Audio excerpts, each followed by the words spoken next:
Hi ಎಲ್ಲರಿಗೂ ನಮಸ್ಕಾರ. Welcome back to my mini vlog. ನೋಡಿ, ನಮ್ಮನ್ನು ಕಾಯಕ್ಕೋಸ್ಕರ ನಮ್ಮ ಕಾಲೇಜಲ್ಲಿ ಎಷ್ಟೊಂದು ಸೈನ್ಯ ಇಟ್ಟಿದ್ದಾರೆ ಅಂತ. ಎಲ್ಲರೂ ಫೈನಲಿ ಟ್ರಿಪ್ ಮುಗಿಸ್ಕೊಂಡು ಹಾಸ್ಟೆಲಿಗೆ ಬಂದ್ವಿ. ಹಾಸ್ಟೆಲ್ ತಿಂಡಿ ನಾನು ತಿಂದರೆ ಎಲ್ಲಿ ಖಾಲಿ ಆಗುತ್ತೆ ಅಂತ ಅದನ್ನು ಹಾಸ್ಟೆಲರ್ಗೆ ಬಿಟ್ಟು ನಾನು ಪಾರ್ಸಲ್ ತಂದಿದ್ದ ತಿಂಡಿನ ತಿಂದೆ. ಅಲ್ಲಿ ಕೊಟ್ಟಿದ್ದ ಫ್ರೀ ಸ್ಯಾಂಪಲ್ ಮೆಡಿಸಿನ್ ಎಲ್ಲ ಬ್ಯಾಗಿಗೆ ಹಾಕ್ಕೊಂಡು ಮನೆಗೆ ಹೋಗೋಕ್ಕೆ ರೆಡಿ ಆಗ್ತಾ ಇದ್ದೆ. ನಮ್ಗಳ ಪ್ರಾಬ್ಲಮ್ ಏನು ಅಂದರೆ, ಮನೆಗೆ ಹೋಗ್ಬೇಕಾದ್ರೆ ಇರೋ ಖುಷಿ ಮನೆಯಿಂದ ಬರಬೇಕಾದ್ರೆ ಇರಲ್ಲ. ರೆಡಿಯಾಗಿ ನಮ್ಮ ತಂಗಿನ ನೋಡ್ಕೊಂಡು ಬರೋಣ ಅಂತ ಹಾಸ್ಟೆಲಿಗೆ ಹೋದ್ವಿ. ನೋಡಿ, ನನ್ನ ಊಟ ಎಲ್ಲ ಅವಳು ತಿಂದು ಹೆಂಗಾಗಿದ್ದಾಳೆ ಅಂತ. ಫೈನಲಿ ಮನೆಗೆ ಹೋಗ್ತಾ ಇದ್ದೀವಿ.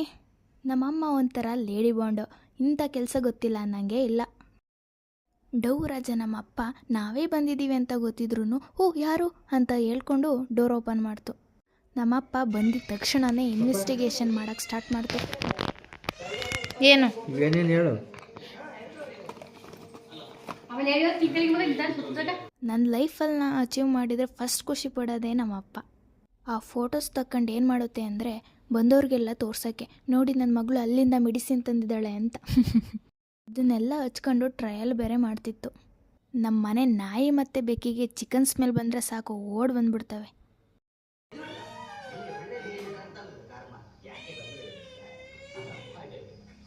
ಯಾವಾಗಲೂ ನಮ್ಮ ಅಪ್ಪಂಗೂ ನನಗೂ ತಿನ್ನೋದ್ರಲ್ಲಿ ಕಾಂಪಿಟೇಷನ್ನು. ಓದಕ್ಕೆ ಕಟ್ಬಿಟ್ಟು ಹಿಂಗಾಡಿದ್ರೆ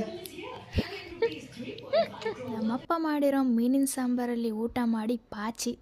ನನಗೆ ಪೊಂಗಲ್ ಇಷ್ಟ ಅಂತ ನಮ್ಮಪ್ಪ ಬೆಳಗ್ಗೆನೇ ಎದ್ದು ಯೂಟ್ಯೂಬಲ್ಲಿ ವಿಡಿಯೋ ನೋಡಿಕೊಂಡು ಪೊಂಗಲ್ ಮಾಡ್ತಾಯಿತ್ತು. ಮತ್ತೆ ನಾಳೆ ಸಿಗುವ. ಟಾಟಾ, ಬಾಯ್ ಬಾಯ್.